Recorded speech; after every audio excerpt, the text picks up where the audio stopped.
Hey, welcome to Money InspirACTION. My name's Sandy Lebec. In today's episode, I'm interviewing a woman whose story I find pretty inspiring. So I hope she'll inspire you too. So I'm here at her centre that she's created. It's called FitHub. And I'm going to be asking her a few questions about her story and money. So come in and let's find out.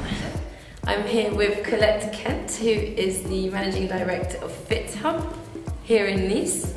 So could you just explain what FitHub is, Colette? FitHub is the hub of fitness. It's a place where a community comes together. In this case, all the classes are in English, so it's the English-speaking community. However, we do encourage other nationalities to come along. It's a very open, welcoming place. And the concept is that we're bringing fun back into fitness. Exactly. And it's all about, it's open to all levels, all age groups. And you come into a very friendly atmosphere.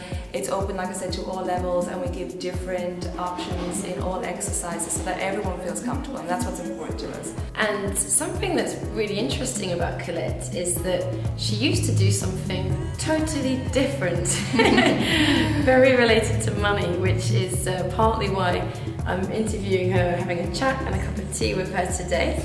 So, Colette, what were you doing before you worked in fitness and created this beautiful centre? What were you up to before then? Before this life, I was working in the States in the financial sector. Right. Yeah, so totally different. I was working in the banking system and investments for 10 years. It was something that paid the bills. I was pretty miserable in my job. And it was a thing where I emigrated to the States and kind of fell into the job.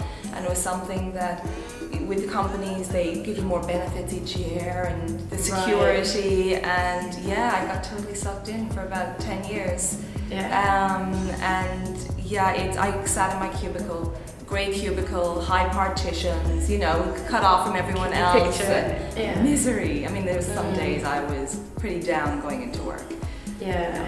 It was tough. Wow. So what was the tipping point? Was there, did you read a book, or did you was it an accumulation of things over time that made you go way out of your comfort zone and go into a different industry, change country eventually, and create this place? Like, what was there?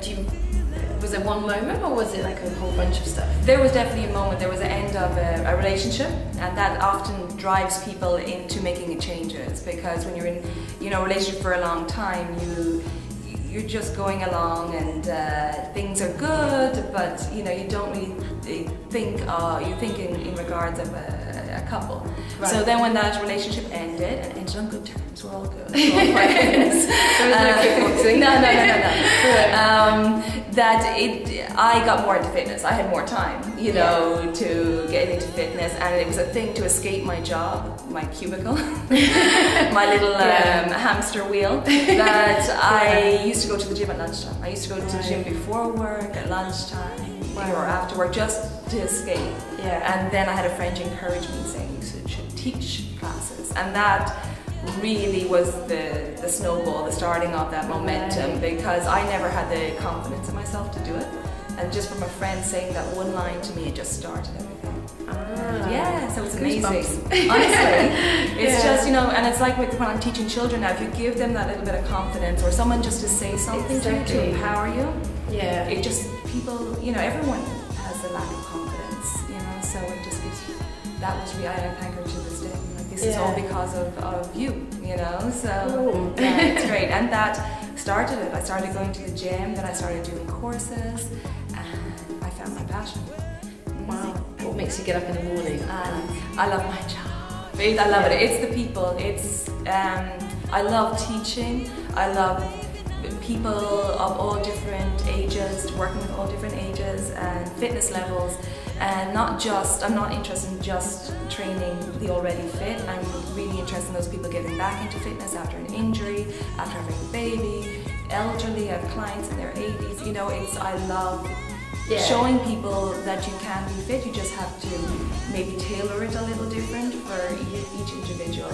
And that's great when I meet people or in class. I can give them modifications, but that's what gives me a buzz. It's the teaching, it's helping people. It's at the end of class, they may walk in going, but they always leave with a smile on their face, full of energy. And there's something I just posted on Facebook the other day. Nobody ever regrets a workout, right? So it's it's just the buzz that people get from. I get a buzz. I light up, even no matter how tired I am when I go in to teach a class or to a private client. I get a kick out of it, and I think that comes across. Hopefully, the passion and it's fitness. You know, it helps in so much. With everything, with your happiness, your health. It's so important. So it's like having your car be a lean machine instead of like a driving around on a tricycle. Or like exactly. You might as well make your life more enjoyable by having a body that feels good. And absolutely. You have to invest in your body. You know, you have to think of your body as a temple.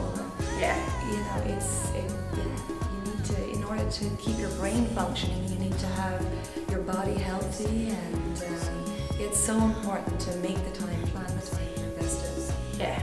Alright. And so you're a female entrepreneur. Colette is you created this by yourself essentially, didn't you? And having been here for a few years and built up a clientele.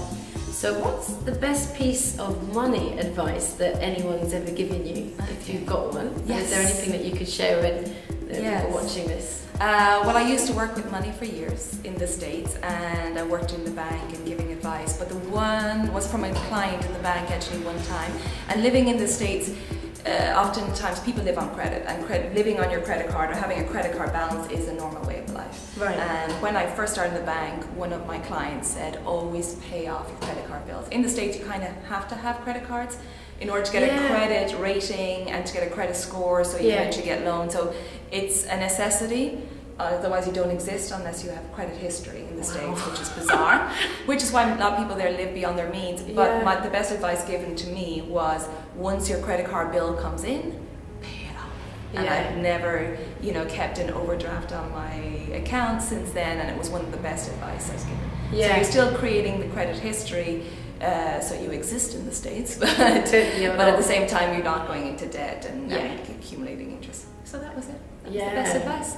Well, that's sometimes just hearing it from someone else is and I always remember that in the back of me. I mean, you know that it's the right thing to do, but he was like, the minute you get that bill, write a check and send it off or pay it online these days. So. And the fact that he probably does that or she did that, it helps to make it more real. Like, I'm going to do like that person. Exactly. Rather than leaving the bill sit there and it's like, and then the getting around to it start accumulating. Cool. So something that I've talked about in other blogs is the importance of knowing why you're doing something, knowing why you want to do whatever job you're doing, the business you're creating, the money that you're aiming for. So I'm quite interested to know, Colette, why did you create FitHub? What was the need you felt for there to be a FitHub? Right. Well, before I created FitHub for 3-4 years previous, I was working as a private personal trainer and going to people's homes. And I found a lot of my clients were very disconnected. Oftentimes people come here because of a job, like either partner has a job and the other partner is oftentimes, either at home with family and I just found a lot of people were disconnected. It was hard to meet people. I know for myself it was hard for me to meet people. And I met all my friends through a yoga class. Like-minded people, and they're still great friends to this day. And that was the concept behind it. A place to bring people together in the community together so that people could meet, have fun, get their fitness in. And I find, like, even today I had the Mummy and Me class, and it's mums getting together. We're often very isolated in an expat community, particularly where oftentimes you don't speak the language very well, and it's very hard. So it's a real network, and they're meeting each other, swapping stories, or doctor advice, etc. So it's I've noticed actually, I've been teaching Zumba in FitHub for a few weeks now, and it's one of the I've noticed that everyone talks to each other at the end of the class. Way more than in some other classes that I do, and where people tend to talk to their friend, but then they just leave as soon as the music's off. But here people have a chat, and there is a nice energy here. We go for dinner a lot of times. Like every 6 weeks we'll all go out for dinner. and I make sure that try to introduce people when they come in, or try to promote that chit chat with each other, and it just puts everyone at ease and makes it a bit more fun. Cool. And if someone was watching and was inspired by the fact that you went so far out of your comfort zone and switched jobs, switched industries, switched from being an employee to being an entrepreneur, is there, if you could say one thing to like a young woman who's watching this and is in the same sort of situation you were 10 years ago, is there something you'd say to her? Do it. Do it. You know, you'll always have that what if. What if? And you know, what if you never try it? You'll always be questioning. Right. And just do it. What can go wrong?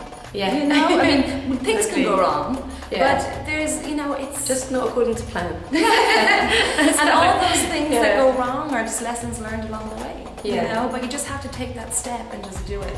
There's nothing worse than living your life and going, what if? You know? Yeah, exactly. And I wanted to live my life in a beautiful place, doing something I enjoy.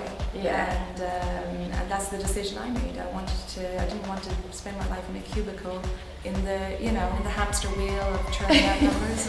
Yeah, right. I can understand that one. Yeah. Cool. Well, cheers. Thank you. Cheers. Thanks for being on the blog, and you can contact Colette at, I'll put a link below, so where my finger is there. Okay.